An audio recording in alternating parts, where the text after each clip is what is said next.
नमस्कार। स्वागत है ऐसे शो में जो सालों से आपका फेवरेट शो है, द आशीष लाल शो। आज इस शो का पहला एपिसोड है। आज हम दो बुक्स के ऑथर संजय के शुक्ला से गुफ्तगू करेंगे। एक लेखक से ज्यादा बुद्धिजीवी इंसान और किसी को नहीं कहा जा सकता।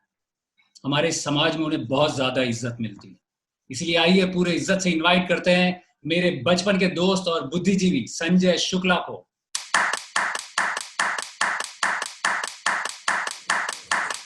हाय आशीष। और कैसा है कमीने? बस फर्स्ट क्लास यार। तो अब हम गुफ्तगू करेंगे। मैं गुफ्त करूंगा और तू गू करेगा। तो सबसे पहला सवाल कि अगर कोई सूडोनिम तू रखना चाहे, है ना, राइटर्स लोग असली नाम नहीं दिखाते, सूडोनिम रखते हैं, तो वो कौन सा सूडोनिम तू रखेगा? 2 हिंट मैं दे चुका हूं अभी। कबीर। गलत जवाब। सूडोनिम या तो होगा कमीने या होगा गू।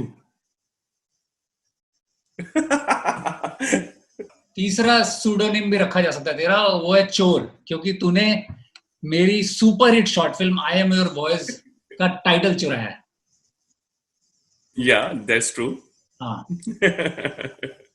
मैं तुझसे तेरे novel I am your voice के बारे में कुछ सवाल पूछूंगा। देखते तुझे खुद अपने नॉवल डिटेल्स याद है कि नहीं।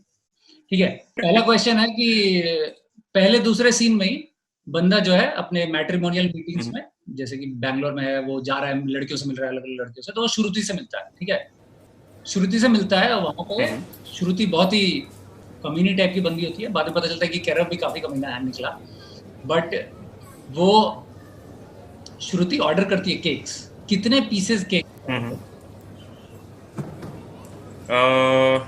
8। गलत जवाब। 6 पीसेस ऑर्डर करती है। वो बोलती है कि 8 पीसेस में ऑर्डर नहीं कर सकती क्योंकि ज्यादा हो जाएगा। Right right.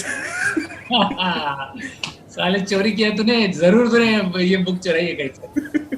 केक ऑर्डर करने से पहले सुट्टा मारती है कि बाद में सुट्टा मारती है? आई थिंक ऑर्डर करने के बाद। चल ये सही जवाब है। लास्ट क्वेश्चन ये है कि कैरव जो लीड बंदा है, उसका बेस्ट फ्रेंड है कबीर, राइट? कबीर जब अपनी बंदी सुरभि प्रपोज करता है तो उसको ब्लाइंड फोल्ड करता है, एक कमरे में ले जाता है। वहां पे कैरव और वेनेसा वो छुप के बैठे हुए रहते हैं, राइट? और कबीर का अचानक कॉल आ जाता है तो दूसरे रूम में चला जाता है। ठीक है, और सुरभि को लगता है कि कोई नहीं है यहाँ पे, वो ब्लाइंड फोल्डेड है। फिर वो अपना थोड़ा सा बेंड होती है और फार्ट करती है ना? तो फिर फार्ट करती है कुछ टाइम तक, बड़ा फार्ट, छोटा फार्ट। तो मुझे ये पूछना है कि कितने रेपिटेशंस में वो फार्ट करती है, कितनी बार? आई थिंक 3 बार। गलत जवाब, हार गया। तो 2 बार। पहली बार बड़ा वाला, उसके बाद बहुत सारे छोटे छोटे वाले, लेकिन वो सेट एक ही था। 2 सेट फार्ट करती है। मुझे लगता है कि तूने मेरा नॉवल बहुत अच्छे से पढ़ा है। बहुत अच्छे से पढ़ा। जितने अच्छे से मैंने लिखा नहीं है, उससे ज्यादा अच्छे से तूने पढ़ा है। उसके बाद क्या क्या होता है और कामिनी जो बंदी है वो मिलती है, कैसे होता है, क्या कॉन्फ्लिक्ट है, ये सब मैं नहीं बताऊंगा, तो फिर स्टोरी रिवील हो जाएगा। मुझे बस बेसिक जानना है कि बेसिक आइडिया क्या है बुक का और कहाँ से आया तेरे पास ये आइडिया? बेसिकली ये जो आइडिया है ये मेरे अपने खुद के एक्सपीरियंसेस से आया। तो अपनी शादी के लिए मेरे को बहुत मेहनत करनी पड़ी। बहुत सारी लड़कियों से मिला मैं। तकरीबन 4 साल तक मिलता ही रहा और रिजेक्ट होता रहा। रिजेक्ट करता रहा। सो यही सारे एक्सपीरियंसेस थे जिन्होंने इसकी बुनियाद रखी नॉवल की। इसमें बहुत सारे इंसिडेंट एग्जैक्टली सिमिलर ऐसे ही हुए थे, थोड़ा बहुत चेंज करके। हाँ, काफी सारे इंसिडेंट्स सिमिलर हैं, लेकिन मैंने डिस्क्लेमर रख रखा है एक्नॉलेजमेंट में कि not have any resemblance to any real life character, so I will stick to it. Interview में तूने बोल दिया कि रिजेम्बलेंस है, तो वो बंदिया तेरे पर केस कर सकती है, ध्यान रखना। तो नहीं कर सकती, मैंने ऑलरेडी लीगल एस्पेक्ट देख लिया है और उसको बकायदा एक्नॉलेजमेंट में डाल रखा है। ये जो तूने बुक लिखा है इसमें सिर्फ मैट्रिमोनियल मीटिंग्स और ये सब तो नहीं है, इसमें एक और इशू है जो स्टार्टअप वाला है, तो वो भी तेरी लाइफ से रिलेटेड है। Experiences are there which I have taken inspiration from, लेकिन जनरल स्टोरी बहुत डिफरेंट है। Story is a combination of the bride hunting episodes and ये जो कैरेक्टर है कैरव, उसका अपना एंटरप्रेन्योरशिप में इंटरेस्ट है, he has a startup. So I have leveraged my experiences to build up the story for Kairav's journey. बहुत genuine question है कि देख, तू बहुत ज्यादा पढ़ा लिखा है, जैसे तूने पंतनगर यूनिवर्सिटी उत्तराखंड से अपना इंजीनियरिंग किया, उसके बाद तूने इंडिया के number 1 engineering college IIT Kanpur से एमटेक किया, उसके बाद तूने G general electric world's one of the biggest organization के साथ जॉब किया, फिर मिनिस्ट्री ऑफ डिफेंस इंडिया के साथ जॉब किया, उसके बाद वर्ल्ड के one of the top 10 top 20 MBA school I business school Spain में, वहां पे एमबीए किया. उसके बाद वापस आके तूने बोला कि नहीं, मुझे जॉब नहीं करना, बल्कि लाखों का कर्ज था और अभी भी है. और फिर तूने स्टार्टअप शुरू किया, जिसमें ऑब्वियसली 4-5 साल तो कहीं नहीं गए. फर्स्ट जनरेशन एंटरप्रेन्योर के लिए वाट लगी रहती है. तेरी वाइफ भी है, तेरा एक बच्चा भी है, राइट? तो तू स्टार्टअप में भी स्ट्रगल कर रहा है, प्लस तू फ्रीलांसिंग में बहुत कुछ भी करता है, यू नो. सो हाउ, कैसे मोटिवेशन रहता है और टाइम निकाल पाता है कि तू नॉवल लिख सके? ये तेरी दूसरी नॉवल है, राइट?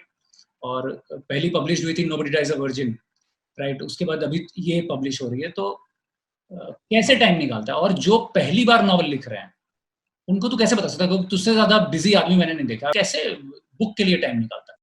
सी, मेरा तो कहना है कि just make a schedule and stick to it.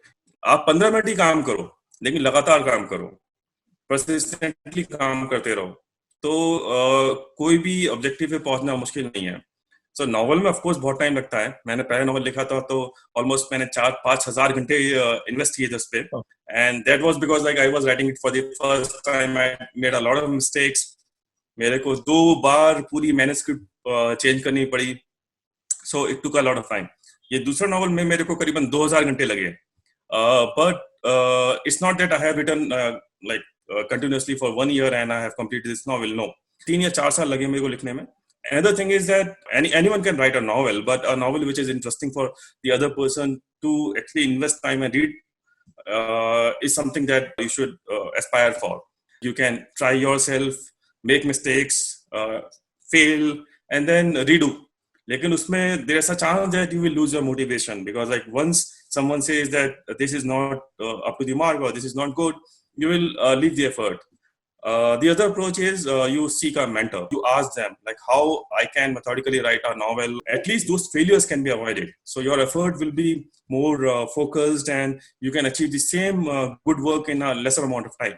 अच्छा, आखिरी सवाल है जो बहुत इंपॉर्टेंट है और ये तुझे सही जवाब देना पड़ेगा, नहीं तो तेरी समझ पे क्वेश्चन आ जाएगी. तो अब तुझे रिपीट करना है जो मैं बोल रहा हूँ, ध्यान से सुनना है और बोलना है.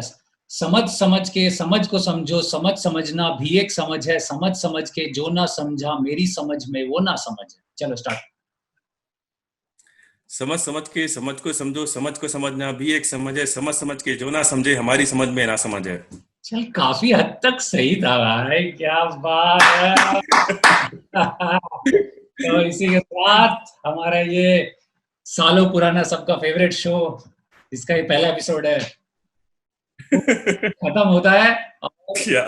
अगर आप चाहें पढ़ना आई एम योर वॉइस, तो आप Amazon ऐप से जाके ये डाउनलोड कर सकते हैं. किंडल एडिशन है इसका. किंडल बहुत लोग सोचते हैं कि सिर्फ एक टैब होता है, नहीं, ऐसा नहीं है. वो आपका एंड्रॉइड फोन है या आईफोन है, उस पे एक ऐप होता है सिंपल. वो ऐप डाउनलोड कीजिए, Amazon से ये बुक डाउनलोड कीजिए और उस ऐप में पढ़िए. आजकल ई बुक्स का जमाना है, तो आप इसको पढ़ सकते हैं और एंजॉय कर सकते हैं. बहुत ही फन है और यूथफुल है. सबसे अच्छी बात है, यूथफुल है, ट्रेंडी है, विटी है. आई होप आपको पसंद आएगा. अब इससे ज्यादा मैं बेच नहीं सकता यार, बहुत बहुत बेच दिया तेरी. भाई मैंने पैसे ज्यादा दिए थे.